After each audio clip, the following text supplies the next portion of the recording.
ইষ্টি কুটুম মিষ্টি কুটুম, এসো মোদের বাড়ি, খেতে দেব রসের পিঠা, বসো তাড়াতাড়ি।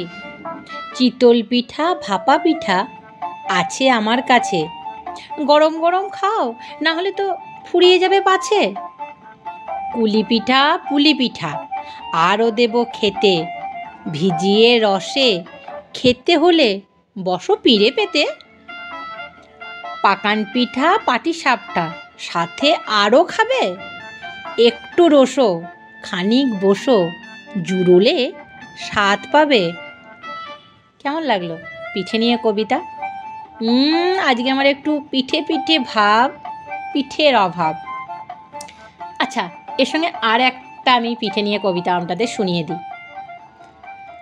পাটালি গুড় শীতের পিঠা, খেতে মজা গন্ধ মিঠা, খেজুর রসে ধোঁয়ায় গরম, নতুন চালে পিঠা নরম। পরব চলে সারা বাড়ি, পিঠে নিয়ে কাড়াকাড়ি, পিঠে পুলি মিষ্টি রসাল, চুলার ওমে শীতের সকাল। পিঠা যাবে কুটুম পাড়া, ভোরের আগে ভীষণ তাড়া, নবান্নে তাই শীতের ভোরে, পিঠের রসে গন্ধ ওড়ে। ভাববেন, এ বাবা, এ পিঠে নিয়ে শুধু কবিতাই বলে যাচ্ছে, ব্যাপারটা কি? আচ্ছা বলুন তো, মাঘ মাস ফাল্গুন মাস, এই 2 মাস জমিয়ে যেমন শীত পড়ে, আমরা জমিয়েও কি সেরকম পিঠে খাই না? খাই তো। এরপর আর শীত কমে গেলে পিঠের স্বাদ কি পাওয়া যাবে? না, শীত কমে গেলে পিঠের স্বাদ আর পাওয়া যাবে না। পিঠে খাওয়া বাংলাদেশের কিন্তু একটি সংস্কৃতির মধ্যে পড়ে। বিশেষ করে শীতের সময় বিভিন্ন রকম পিঠে দেখতে পাওয়া যায়। পিঠে খাওয়া প্রচলন বাঙালি সমাজে অনেক প্রাচীন।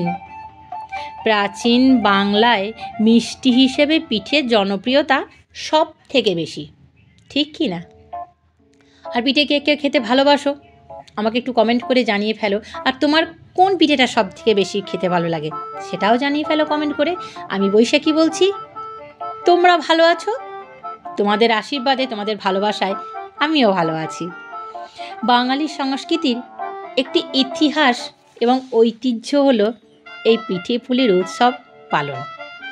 পিঠা পায়েস সাধারণত শীতকালে রসনা জাতীয় খাদ্য এবং মুখরোচক খাদ্য হিসেবে বাঙালির কাছে কিন্তু বিশেষ পরিচিত। কি পিঠের নাম শোনোনি? অনেক শুনেছ। বিশেষ করে গ্রামের ঘরে পিঠে পায়েস তৈরি করার ধুম পড়ে যায় কখন? শীতকালে, তাই না? শীতের সময় ভোরের বেলায় গ্রামের মহিলারা পিঠে তৈরি করে থাকে। পিঠের কথা হবে আর এই দিদিভাইদের কথা আসবে না, তা কখনো হয় না। এই দিদিভাইরা নিজেদের বাড়ি থেকে সমস্ত জিনিসপত্র নিয়ে এসে কি সুন্দরভাবে পিঠের ঐতিহ্য যাতে বিলুপ্ত না হয়ে যায় তার জন্য এই উদ্যোগটা তারা নিয়েছে। যত ইনগ্রেডিয়েন্টস এই পিঠের মধ্যে লাগাচ্ছে তার থেকে অনেক অনেক কম পয়সার বিনিময়ে বা মূল্যের বিনিময়ে এই কাজ তারা করছে। তাদের ইনকাম করাটা মূল মোটিভ নয়, মূল মোটিভ হচ্ছে পিঠে যেন শীতের মরশুমে বিলুপ্ত না হয়ে পড়ে। তারা যে তাদের ঠাকুমা, তাদের মা, তাদের দিদাদের থেকে পিঠে করার যে কৌশল শিখেছে সেটা যেন যুগ যুগান্ত ধরে চলতে থাকে, এই তাদের উদ্দেশ্য।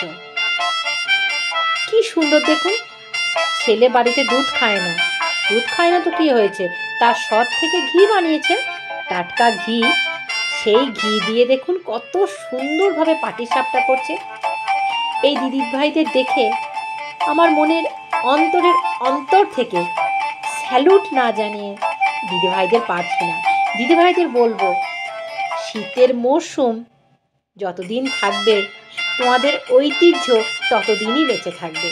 তোমাদের মতো ভালো মনের মানুষ যতদিন থাকবে পিঠে জিন্দাবাদ, পিঠে থাকবে।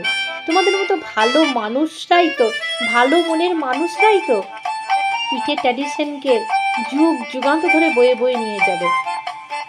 তোমরা যেভাবে খুব সুন্দরভাবে মন দিয়ে ঠাকুমা বা মায়ের থেকে এই কৌশলটা শিখে রেখেছিলে, পরবর্তীকালে তোমাদের পরবর্তী জেনারেশনদের মধ্যেও এটা কিন্তু ছড়িয়ে পড়ছে দিদিভাইরা। তোমরা কি বুঝতে পারছো? তোমরা যে যত্ন করে পাটিসাপটা বানাচ্ছ, যে যত্ন করে আমের সুন্দর সুন্দর ফ্লেভার দিয়ে নানা রকম নতুন নতুন কৌশল অবলম্বন করে যে পিঠের মধ্যে সেগুলো রূপান্তরিত করছো, তা থেকে তোমাদের স্যালুট না জানিয়ে আমি পারলাম না। বেঁচে থাকো তোমরা, বেঁচে থাকুক তোমাদের হাত ধরে আমাদের এই পিঠের পর্ব। চালিয়ে যাও তোমাদের এই প্রচেষ্টা। সঙ্গে আছি, সঙ্গে থাকবো, কথা দিলাম। এই সময় খেজুরের রস থেকে গুড় এবং তা থেকে পায়েস, নানা রকম মিষ্টি এই সময় তৈরি হয়, তাই না? সব সময় তো আর খেজুর গুড় পাওয়া যায় না। খেজুরের রস তো শুধু শীতেই হয়, কি ঠিক কি না? এ মা বলো, ঠিক ঠিক। হীরক রাজার দেশে মনে পড়ছে? আচ্ছা, হীরক রাজার দেশে হীরক রাজা থাক। সব থেকে বেশি জনপ্রিয় পিঠা হচ্ছে ভাপা পিঠা। শীতকাল শুরু হতে না হতেই রাস্তার দুই ধারে আমরা কিন্তু ভাপা পিঠে করতে অনেক মহিলাকে দেখি, তাই না? শহরে যাতায়াতের বিভিন্ন জায়গায় বিভিন্ন দোকানে আমরা দেখতে পাই এই ভাপা পিঠে। এছাড়া আরও রয়েছে চিতল পিঠা, দুধ চিতল, ফুলঝুরি, ধুপি পিঠা, নকশি পিঠা, মালাই পিঠা, মালপোয়া, ঝাল পিঠা ইত্যাদি। কি বাংলাদেশে শত ধরনের পিঠার প্রচলন রয়েছে, তাই না? তুমি কত রকমের খেয়েছো? তুমি কত রকমের পিঠের নাম জানো? আমাকে কমেন্টে জানিও। কাল এর পরিবর্তে কিছু হারিয়ে গেলেও এখনও কিন্তু পুরোপুরি বিলুপ্ত হয়ে যায়নি। মহিলারা এখনও কিন্তু ধরে রেখেছে তাদের মা, ঠাকুমা, দিদার কাছ থেকে শিখে রাখা এই পিঠে তৈরি করার পদ্ধতি। হ্যাঁ, নিজের জেনারেশনকেও শিখিয়ে যাবে নিশ্চয়ই এই পিঠে তৈরি করার পদ্ধতি। যেমন তারা শিখেছিল তাদের ঠাকুমার কাছ থেকে, তাদের মায়ের কাছ থেকে, তাদের দিদার কাছ থেকে, তাদের সন্তানরাও শিখে নেবে তার কাছ থেকে। কি এখনও বিলুপ্ত হয়নি, ভবিষ্যতেও বিলুপ্ত হবে বলে মনে হয় না। যতদিন বাঙালির রসনা বেঁচে আছে ততদিন বাসনাও থাকবে। কি পিঠে খাওয়ার বাসনা। বাংলাদেশের অনেক জায়গায় এখনও পিঠেপুলির উৎসব পালন করা হয়। দেশের বিভিন্ন জায়গায়, বিভিন্ন সময়, বিভিন্ন ক্ষেত্রে জনপ্রিয় পিঠেগুলো নিয়ে পিঠেপুলির মেলার আয়োজন করা হয়ে থাকে। সেখানেও তুমি নিশ্চয়ই গেছিলে আর খেয়ে এসছো জমিয়ে পিঠে, তাই না? সেখানে বিভিন্ন ধরনের পিঠের স্বাদ নিতে কিন্তু আমরা ভুলি না। কি রসনা তৃপ্তি তো করা চাই। পিঠেপুলি আমাদের লোকজ ও নান্দনিক সংস্কৃতির প্রকাশ করে থাকে, তাই না? তাই পিঠে জিন্দাবাদ, শীত জিন্দাবাদ। যতদিন শীত থাকবে, খেজুরের রস থাকবে, আমাদের সঙ্গে পিঠে আষ্টে পিষ্টে জড়িয়ে থাকবে। কি পিঠের জয় হোক।